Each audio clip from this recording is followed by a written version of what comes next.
चलिए फिर जबरदस्त टॉपिक के साथ आ चुके हैं, जहां पे आप देख पा रहे होंगे कि एसिड रेन के बारे में हम लोग डिस्कस करने वाले हैं, जो कि क्लास 7, 8, 9, 10 या कॉम्पिटिटिव एग्जाम के स्टूडेंट के लिए भी हो सकता है। तो सबसे पहले तो आप एसिड रेन को समझेंगे कि एसिड रेन आखिर है क्या।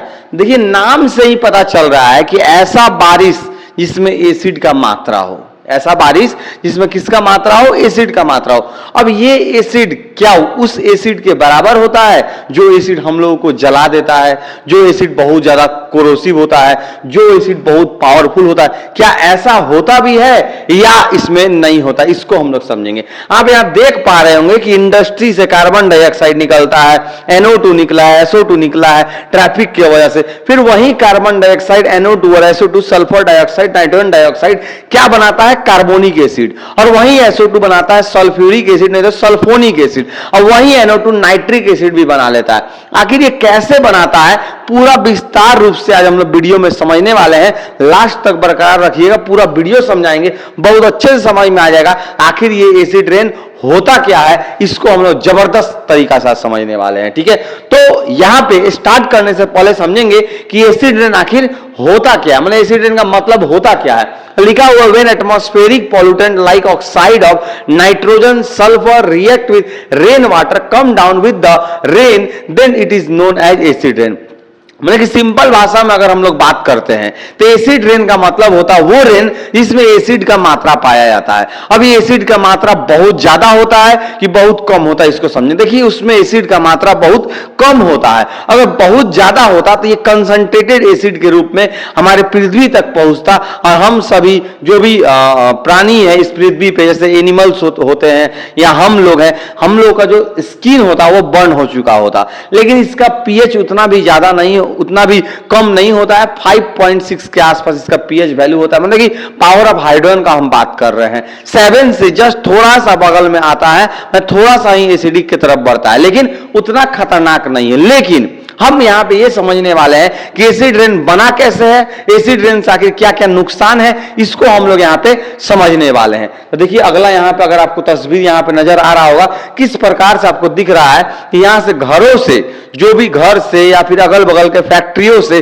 कार्बन डाइऑक्साइड ऊपर जाता है, नाइट्रोजन डाइऑक्साइड ऊपर जा रहा है, सल्फर डाइऑक्साइड ऊपर जा रहा है। एक तरफ वहीं देखिए फिर रेन भी गिर रहा है। फिर हमारे ही यहाँ पे जो भी अगल बगल के जो रिवर्स होंगे या फिर जो भी अगल बगल छोटे मोटे तालाब होंगे, उनमें वही एसिड रेन फिर गिरता। आप बताइए, क्या मछलियों को कोई नुकसान नहीं पहुंचेगा? एकदम पहुंचेगा। क्या हम प्राणी को नुकसान नहीं पहुंचेगा? एकदम पहुंचेगा।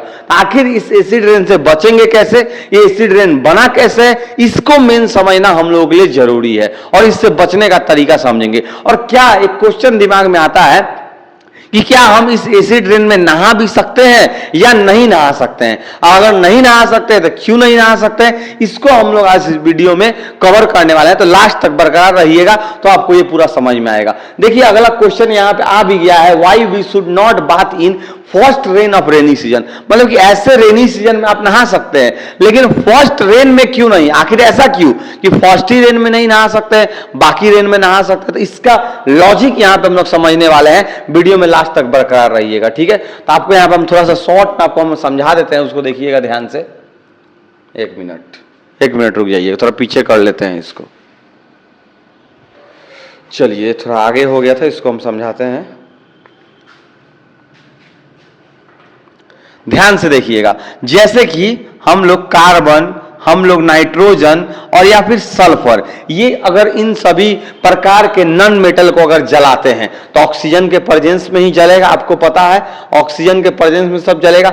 और ऑक्सीजन के प्रेजेंस में जलने के बाद क्या होता है, यही नॉन मेटल ऑक्साइड बनाता है। जैसे यहाँ कार्बन डाइऑक्साइड, जैसे यहाँ नाइट्रोजन डाइऑक्साइड और जैसे यहाँ सल्फर डाइऑक्साइड या सल्फर ट्राइऑक्साइड भी बनता है। अब ये जो भी आप नॉन मेटालिक ऑक्साइड देख रहे हैं, इनका नेचर एसिडिक होता है। आप बोलेंगे कि सर कैसे, हाउ?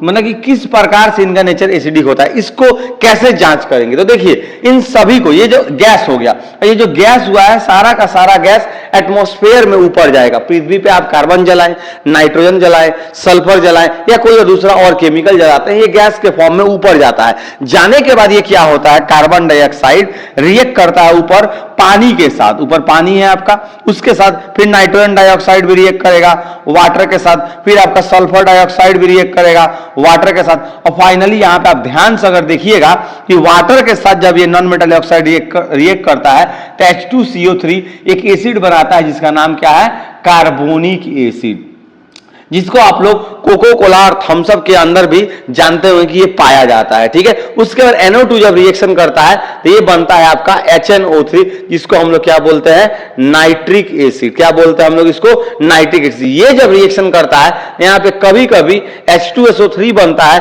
अगर मात्रा अगर ज्यादा हो SO2 का तो H2SO4 भी बनता है। इसका नाम सल्फोनिक एसिड होता है और इसका नाम सल्फ्यूरिक एसिड होता है। दोनों में जमीन आसमान का फर्क है, आप यहाँ पे फॉर्मूला भी देख के समझ रहे हैं। तो बहुत आसानी से आप समझ चुके हैं किस प्रकार से नॉन मेटल को हम पृथ्वी पर जब जलाते हैं तो ये नॉन मेटल ऑक्साइड गैस के फॉर्म में ऊपर जाते हैं और पानी के साथ रिएक्शन करने के बाद उसी पानी के साथ फिर नीचे आते हैं। और आप बताइए कि आप पिछले कुछ महीनों से कोई भी चीज पॉल्यूशन वगैरह अगल बगल देखते होंगे, या फिर जो फैक्ट्री है ये बहुत सारा केमिकल रिलीज किया, बहुत सारा गैस ऊपर गया, ये जाके जमा हो रहा है ऊपर। ठीक है, पूरा चारों तरफ आप बादल भी देख पा रहे होंगे। अब बादल जो है उसके अंदर ये CO2, NO2, SO2 ये पानी के साथ रिएक्शन करेगा। बादल उसमें पानी से बना हुआ है वो। अब जब ये रिएक्शन करेगा, जो भी रिएक्शन यहाँ पे हुआ आप देख पा रहे होंगे, सारा का सारा यहाँ पे एसिड ही बनाता है। और जिस रेन में ये एसिड सब पाए जाते हैं, मेनली अगर बात करते हैं तो HNO3 और H2SO3 या H2SO4 कहीं बात आता है, मैंने H2CO3 को स्किप किया। लेकिन यहां पर हम समझेंगे तीनों के बारे में कि तीनों के वजह से एसिड रेन का प्रभाव होता है। मतलब कि रेन में अगर ये तीनों एसिड रहे तो वो एसिड रेन में। अब आप बताइए, इतना ज्यादा मात्रा में पानी गिरता है ऊपर से, बहुत ज्यादा मात्रा में, उसमें ये थोड़ा मोड़ा एसिड क्या करेगा, ये डाइल्यूटेड फॉर्म में रहेगा। डाइल्यूटेड का मतलब होता है जहां पे एसिड का मात्रा बहुत कम हो और आपका जो पानी का मात्रा हो वो बहुत ज्यादा हो, इसको बोलते हैं डाइल्यूटेड एसिड। जो डाइल्यूटेड एसिड का मतलब हो उतना ज्यादा आपको नुकसान होने वाला नहीं है। लेकिन अगर फर्स्ट रेन का बात करते हैं, फर्स्ट रेन में बहुत ज्यादा जमा हुआ होगा, आपको पता है बहुत ज्यादा ऊपर जमा हुआ है। पिछले कुछ मान लीजिए कुछ महीनों से बारिश नहीं हुई है तो CO2, NO2, SO2 रिएक्ट करके ये सब एसिड बना के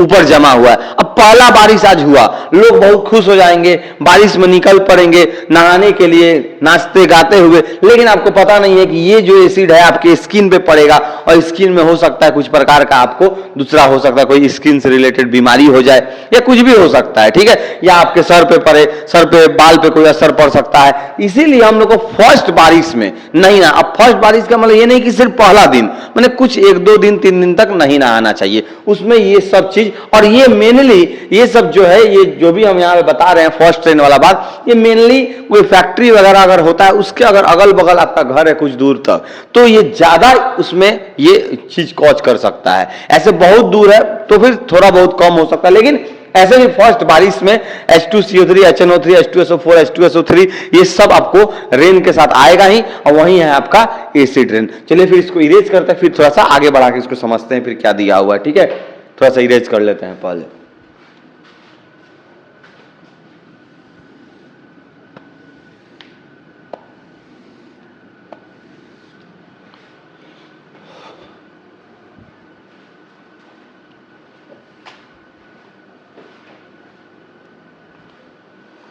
चलिए फिर आ चुके हैं, अब थोड़ा सा आगे देखते हैं इसमें क्या दिया हुआ। देखिए यही है आपका फॉर्मेशन ऑफ एसिड रेन। किस प्रकार से देख रहे होंगे, NO2, SO2 ये सब ऊपर जा रहा है, जाने के बाद वहीं H2O से रिएक्शन करता है और HNO3, H2SO3, H2CO3 ये सब बनता है। देखिए यहां पर आपको दिख रहा होगा क्लियर रूप से यहां पे बताया गया H2SO4, HNO3,